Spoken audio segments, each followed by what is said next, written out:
There are 3 books in the Bible known as the wisdom literature: Proverbs, Ecclesiastes, and Job. The first, Proverbs, showed us that God is wise and just. Yeah, we learned that God has ordered the world so that it's fair. The righteous are rewarded, the wicked are punished. In other words, you get what you deserve. But then we meet Ecclesiastes, who observes, people don't always get what they deserve. He said the world isn't always fair, that life is unpredictable and hard to comprehend, just like smoke. And this makes you wonder, okay, well, is God wise and just? Exactly. And so it's that question that is being explored in the final book of wisdom, Job. All right, let's dive in. So Job begins with a strange story that takes place up in the heavens, which are described something like a heavenly command center. So God is there with these angelic creatures called the sons of God, and they're all there reporting for duty. And God points out this guy Job, his servant, showing how righteous and good he is. And then one of these angelic creatures approaches. He's referred to in Hebrew as the Satan. The Satan? Who is this? Well, this word is actually a title, which literally means the one who is opposed. So out of this whole crew, he is the one questioning how God is running the world. And he proposes that Job might not actually love God, that he's only a good person because God rewards him. If God were to take away all of the good things he gave to Job, then we would see his true colors. So he thinks Job is just working the system?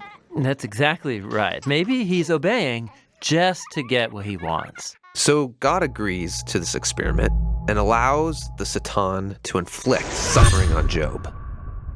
And Job loses everyone and everything that he cares about. It is devastating. And remember, he deserves none of this. God himself said so. The remarkable thing is that in the midst of all this suffering, Job still praises God. At least for chapters 1 and 2. But then in chapter 3, we find out how he's really feeling inside. He unleashes this poem that reveals this devastation. It's a long, elaborate curse on the day that he was born. After this, some of Job's friends come to visit him to offer their help. And all of them are like, Job, you must have done something horribly wrong to deserve this. After all, we know God is just, and we know the world is ordered by God's justice and fairness, so you must be getting what you deserve. And for the next 34 chapters, the friends and Job go back and forth in very dense Hebrew poetry. His friends keep speculating about why God might have sent such suffering, and they even start making up lists of hypothetical sins that Job must have committed. But after each accusation, Job defends his innocence. And Job is innocent. He is. He's also on an emotional roller coaster. At some moments, he's very confident that God is still wise and just. Yeah, in other moments, he's doubting God's goodness. He even comes to accuse God of being reckless, unfair, and corrupt. So by the end of the dialogue, Job demands that God come and explain himself in person, and God does so. He comes in the form of a great storm cloud. Now, God doesn't give Job a direct answer. He doesn't tell Job about the conversation with the Satan. Yeah, he does something very different. He takes Job on a virtual tour of the universe. He shows Job how grand the world is, and he asks him if he's even capable of running it or understanding it, just for a day. He shows Job how much detail there is in the world, things that we might see every day, but really don't understand at all.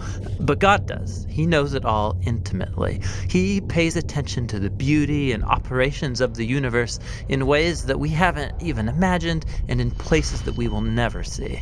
Then to conclude, God shows Job 2 wondrous beasts and brags about how great they are. Yeah, they are dangerous. I mean, they would kill you without even thinking about it. And God says they're not evil. They're actually a part of his good world. And then that's it. That's God's whole defense. It's kind of weird. I mean, what was this all about? It seems to be this. From Job's point of view, it looks like God is not just. But God's perspective is infinitely bigger. He's dynamically interacting with a whole universe of complexity when he makes decisions. And this is what God calls his wisdom. So Job asking God to defend himself is actually kind of absurd. He couldn't comprehend this kind of complexity even if he wanted to.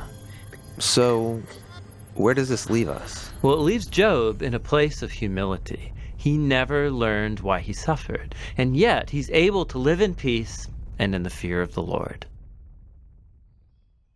But that's not where the book ends, because after this, God restores to Job double everything he had lost. And this, again, is surprising. I mean, is this a reward? Is God saying, "Congratulations, Job, you passed this elaborate test"? No, I mean, the whole book just made the point that Job losing everything was not a punishment, and so now getting it back isn't a reward. So why does he get it back? Well, apparently, God, in his wisdom, decided to give Job a gift. We don't know why. But what we do know is that Job is now the kind of person who, no matter what comes, good or bad, he can trust God's wisdom. And that's the book of Job, and the end of our wisdom series. These biblical books of wisdom are amazing. Each one offers a unique perspective on the good life, and you need to hear all of them together as you learn to live with wisdom and in the fear of the Lord.